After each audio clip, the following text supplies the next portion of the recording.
All right, folks, welcome into the live show here, What the Futures podcast, of course, recorded each and every week in the UPL studio.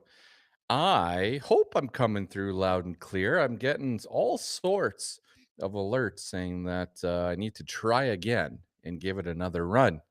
But you let me know, folks. You let me know if you can hear me and come and join the chat here. I would appreciate that as well. I see I'm getting an email from YouTube saying we're live on YouTube, and I'm getting one from X as well. So let's cross our fingers that this is functioning out there. All right. So I said last week that I would jump on Tuesday and give you my Egg in Motion schedule. Egg in Motion is coming up here and in I guess a week's time. It's coming fast.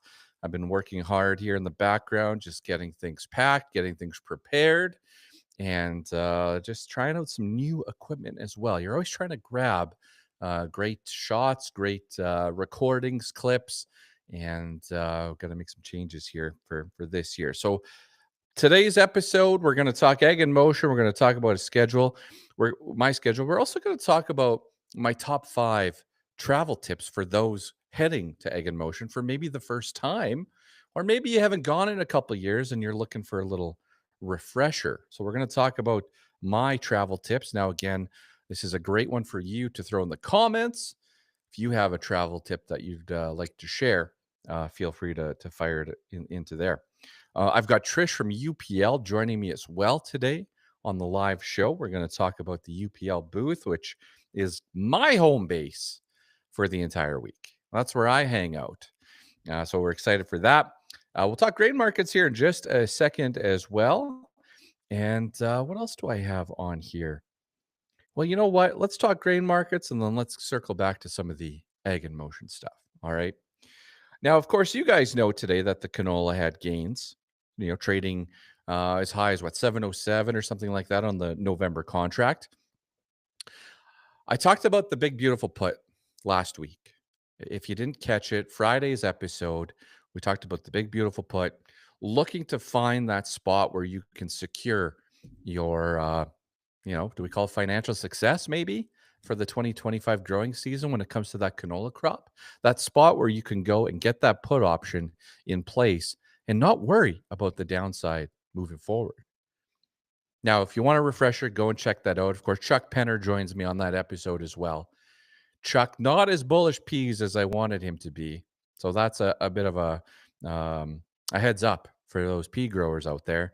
I also had Martin with Winfield United join me, and we talked answer plot, or we reviewed and discussed answer plot on last week's episode. This week, of course, it is Calgary Stampede.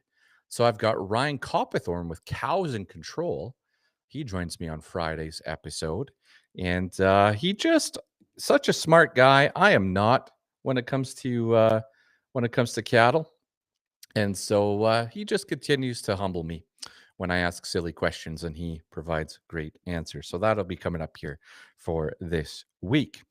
All right, markets, canola traded as high as 707. I am looking for a spot here to do a little bit of selling, maybe, or a put. I'm looking for a spot here this week to get a little more done.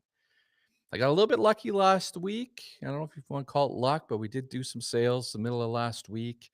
Again, I didn't think there was urgency to those sales. I was certainly a bit more optimistic, but then you come into this week trading at 695 for your Monday after a U.S. long weekend, and it just reminds you not to sleep on this stuff. Stay sharp, stay on top of it, because $1 a bushel can move very, very quickly, apparently, these days.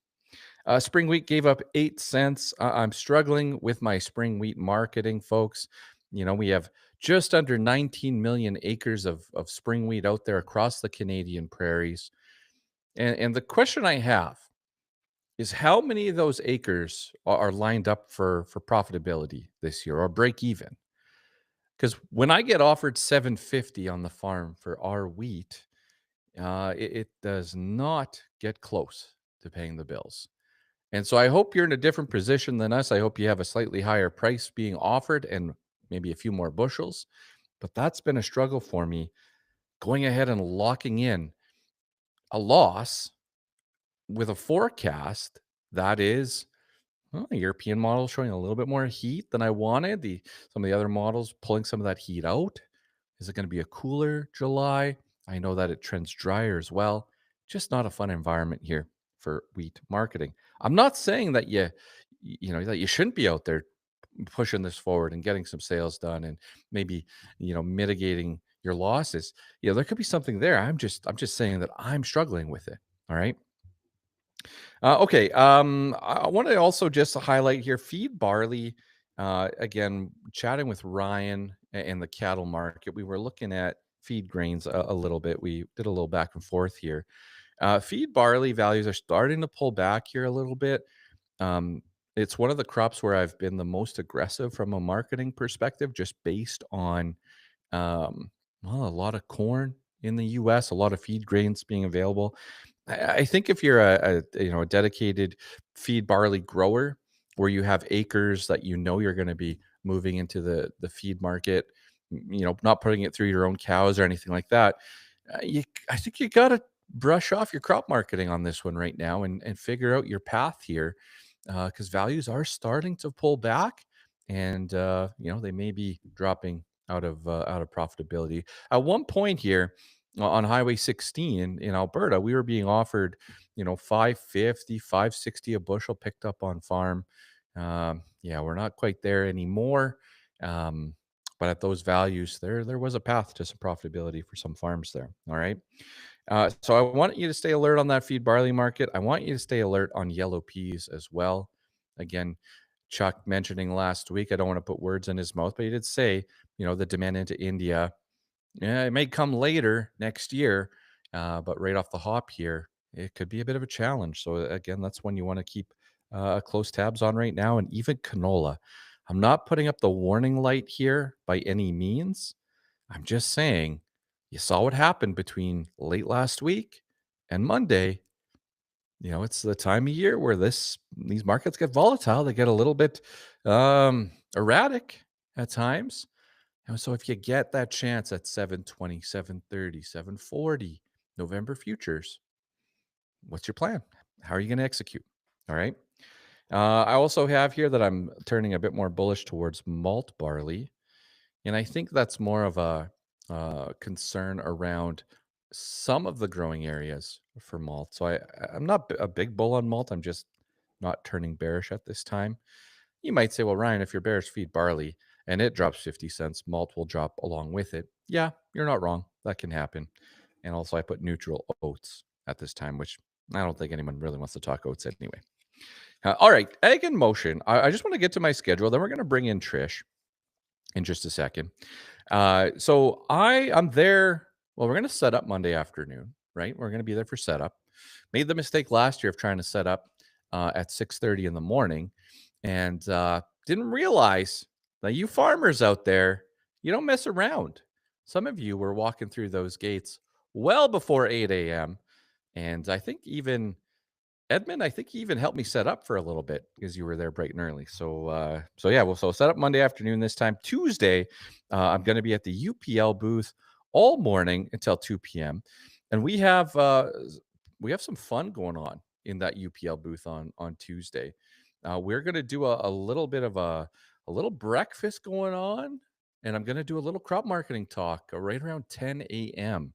So that's Tuesday in the UPL booth. I also have to just say, we have some really, really cool t-shirts this year. We had really cool t-shirts last year. We've gone ahead and made them even better this year. We only give away so many per day. Now, I did double the order from last year, so you're welcome. I did double it, but yeah, we only do so many a day. You want to get there bright and early to get your t-shirt. All right. So I'm in the UPL booth 9 a.m. to 2 p.m. Again, come see me speak at 10 a.m. there. From that point, 2:30, I'll be in the John Deere booth in the tech tent. All right, I've got a little treasure chest full of goodies and giveaways as well. So come say hi at the John Deere booth from 2:30 to 4:30, and that's going to wrap up my Tuesday at Egg in Motion. Wednesday, I'm in the UPL booth. I'm going to be there from 9 a.m. to 2 p.m. at a minimum. All right. At a minimum, I'm going to be there. Of course, Now we've got lots going on in the UPL booth. I'm going to bring Trish here in just a second to talk about it.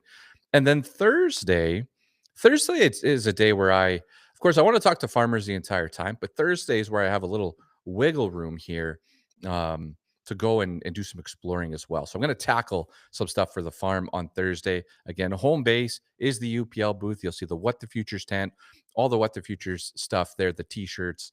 We've got the great hat giveaways. So that is home base. Come say hi and make sure you grab yourself a T-shirt there. All right, but Thursday I'll be roaming around a little bit more. All right, I'm gonna try. Well, this is new. We're gonna try to bring in Trish from UPL. There we go, Trish. Welcome to the live show. I think you're my first guest actually for the live show, so welcome. Awesome. Thank you. Right on.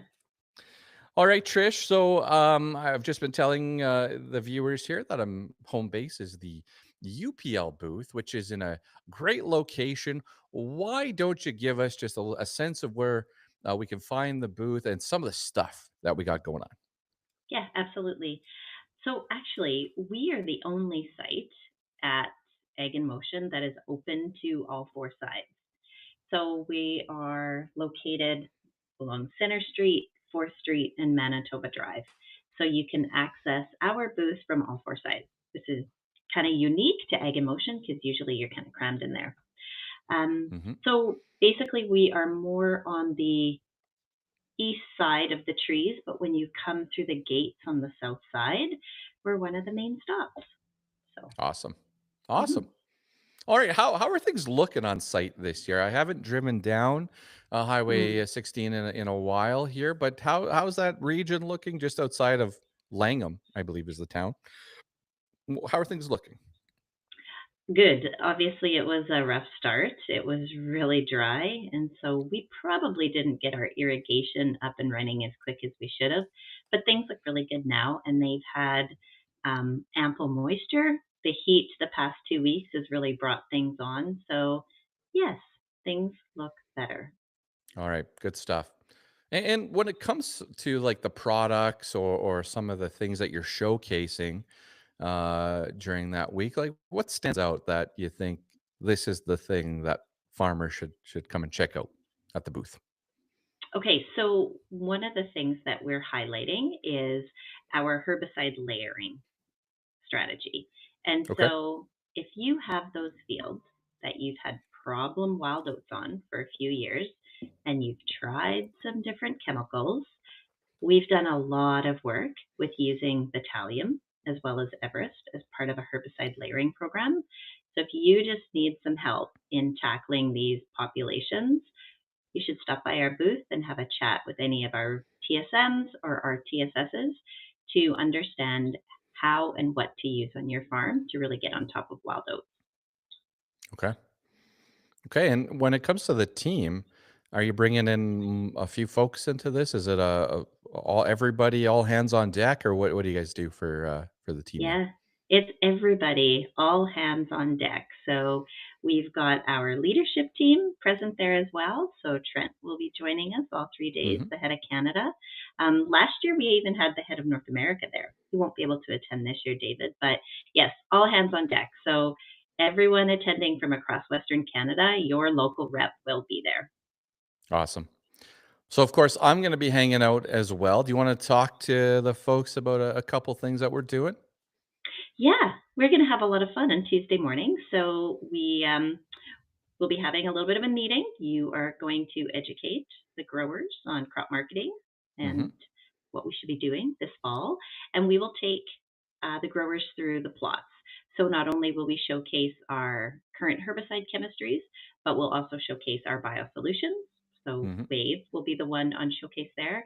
And we will talk about also, we'll be highlighting Aphanomyces. So it's still a growing concern for our pulse growers. And again, we'll review herbicide layering strategies. So there's Okay. lots of things to talk about at the booth on Tuesday for our grower event. Awesome. Sounds great. Okay, perfect.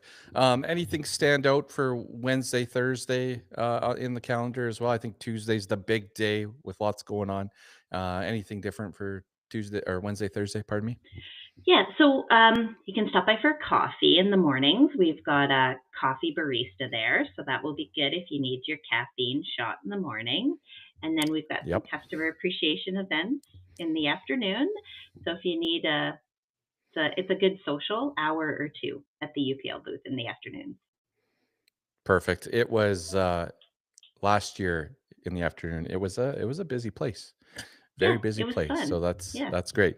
Okay. Now, of course, we are doing a fundraiser. Like to uh, do what we can to help, in the community. And so I'm wearing a signed hat here. So Paisley Boonder, 9 years old, stopped by with her family yesterday, autographed a few hats for me, and we've got 500 of these hats available via donation. All the money raised is going towards the CCAW. That's the Canadian Center for Agricultural Well-being. And if you take your hat off, actually, and you look on the inside, there's a 1-866 number. It's the mental health farmer crisis line. So 1-866 farms 01. That's the phone number. 24/7 support for Canadian farmers. All the money raised is going to those great folks. All right. Now, Trish, you guys are a big part of this as well. Do you want to share anything on the hats? Yeah, for sure. So we encourage you to stop by and visit with one of our summer students, take a tour through the plot, and I'm pretty sure that UPL can make a donation on your behalf for these hats. Awesome. Awesome. Well, appreciate the support, Trish, and really excited to see all these cool hats at the show. And I Yes, even me encourage too. farmers. I said, I want to see these hats get thrown in the combines as well this harvest. Not really. I think you should keep the hat forever, but it just means that they're out there. So, yeah. They look Um, great. So I did want to give a shout out to that little girl. Good job. Yeah, yeah. We took some pictures yesterday, and I explained as best you can about the importance of the mental health line, and so yeah, we got some great pictures and had a great conversation yesterday, and even her younger sister Everly, on the back it says Farmers Rule, and that was her contribution. So a little bit of a family, yeah, work of art from Perfect. Boonder Farms. Awesome. Um, all right. Now, Trish, I have here, I wrote down my top 5 travel tips for Egg in Motion. Just to prepare people a little bit for what to expect. Like last year was the first time in a few years that I went to the show. Um, you're a seasoned expert for Egg in Motion. Let's talk travel tips here. What do you have on your list? And I'll share some of mine after. Okay, so we discussed, I think yours are really good, but the number one thing I have is footwear. Everyone forgets how much you walk that day. And if you're Hmm. walking a long distance from your vehicle and there's a lot of ground to cover, 5 o'clock, it can hurt. So, Hmm. and drink lots of water the day before. It's like prepping for that first week of university. Drink lots of water. Is that what we were supposed to do? Okay. Whoops. All right. All right. Now, what do you think? What do you like? I wore my Hey Dudes last year in some dusty, hot conditions. Like, do you think a little like a work boot or a rubber boot might be in order? Do you think you want to throw that in the truck just in case? Yeah, I think so. It looks like hopefully there's a system moving through early next week. Maybe your guy can shed a little bit of light on that. But yeah, and when Hmm. it's muddy there, it's yucky because it's just like powder. Yeah. Yeah. All right. Okay. Now, I've got to go along with the footwear. I'm just going to throw in here. Now, you do have to pre-register and get approved for this, but I learned last year that you could bring your gator or golf cart, some type of transportation out there. I don't know how to get approved. I don't know what the deadline is, but I want to throw it out there. If you maybe have some mobility issues, maybe this is something that fits with how you want to see all of Egg in Motion. Go to their website, get the details there. But I thought that was kind of a neat one. I I didn't realize you could do that. And last year I was like, what's going on with all these extra golf carts? So it's pretty cool. So Trish, do you have another one for us? Um, well, I don't want to steal your thunder for the ones that we chatted about earlier, but timing is everything, right? Hmm. Yeah. So it pays to be a bit early. Well, yeah, I'm gonna add to that. I like to show up early, and I'm gonna say this as well. I like to leave a little bit early. I'm gonna be honest. All right. You come nice and early, you get what you need to get done, and then you peel out of there so you're not stuck in that parking lot traffic. Um, it can be a bit of a wait. So I either leave a little bit early or I just hunker down and see as many people as I can for an extra hour because last year was a bit of a race at times to get out of there. So And don't try to get onto the highway right away. Take the gravel road and keep heading east. You said you mm, tried that last year, but that's what we do every year just because yep, it's tough to get on the highway then. yep. Right No, there. for sure. Yeah.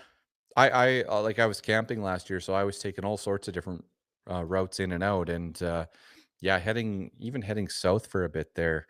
Um, yeah, a lot less going on traffic wise. Yeah. Um, all right, now we talked food as well, Trish. I said, to pack a couple sandwiches as a tip, some snacks, some sandwiches. Now I also have small children, and so we're always like, I got a sandwich on me at all times or some type of snack. But though there's some lineups there. I know for me, I sometimes I'm like, okay, I got 10 minutes, and then I walk out. I'm like, yeah, that ain't gonna be 10 minutes. So I said pack sandwiches. You also had a couple of shout outs on the food side. Yes. So beside, and I forgive me because I didn't go look them up, but there was a really good taco place beside close to John Deere in the South End. And Okay, there's yeah. a couple really good barbecue places as well. I don't know if they're all going to be back this year, but take a walk and look for them because they were really good.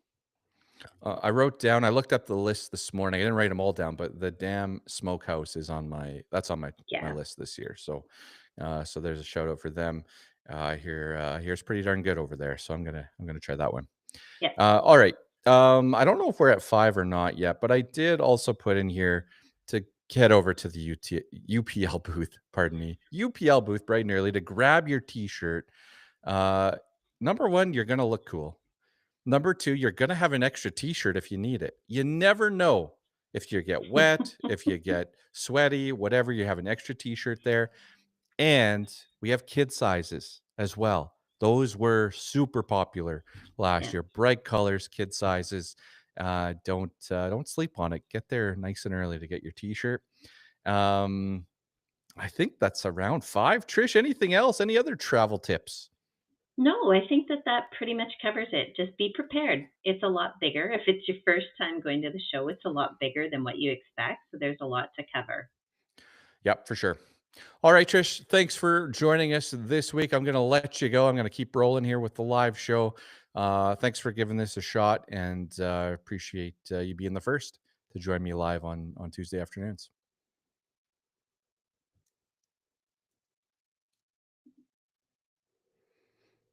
All right, looks like I'm freezing up a little bit here.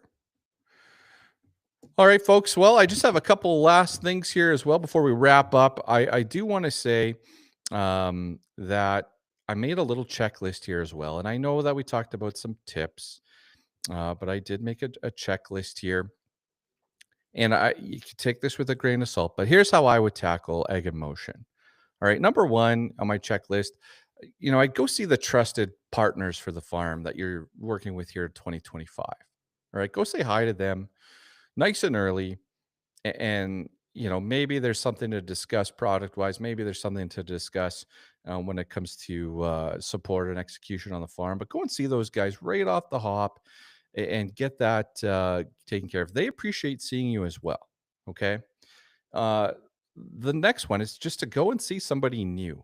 Like I like to talk to new buyers more than anything. My brother and my dad will do more of the equipment stuff. But I like to go talk to new buyers. I also will take a look at the guide and see what's exciting and what's getting me excited and go and check that out as well. I'll also say, go to the tents, after the UPL booth, go to the tents because it gets really hot in those tents in the afternoon. I feel bad for the people in those tents. Last year, anyway, was brutal, but get those kind of out of the way if you want, nice and early. I'm going to say keep your shopping to the end. I love seeing somebody at 10 a.m. packing a Milwaukee, whatever it is, and they've got that thing glued to them the rest of the day. Like that's a great sight to see, but just park that till the end, or at least have them delivered out to your vehicle. They will do that. And then the last one, say no to junk. Just say no to the junk swag out there. You know what I'm talking about. Not everyone's giving away a nice, crisp, colorful t-shirt. There's a lot of junk being tossed around there. If we're going to stop this, if we're going to stop the junk swag, you got to say no. That's all you got to do, say no. All right. Okay, that's my little checklist, folks. This is it for the live show, the longest live show we've ever done on a Tuesday. You have my Egg in Motion schedule. Check out Friday's episode. We're going to talk cows. It is Calgary Stampede this week. We're going to talk cattle markets. Ryan Copperthorne has a warning out there, but also some inspiration for some of you younger ranchers. And I'm going to do a whole crop marketing. Hey, it's not time to mess around anymore. The growing season, we're getting towards the tail end of this thing. You can't sleep on your crop marketing. All right. Thanks, everybody, for the What the Futures podcast. My name is Ryan, and I am out of here.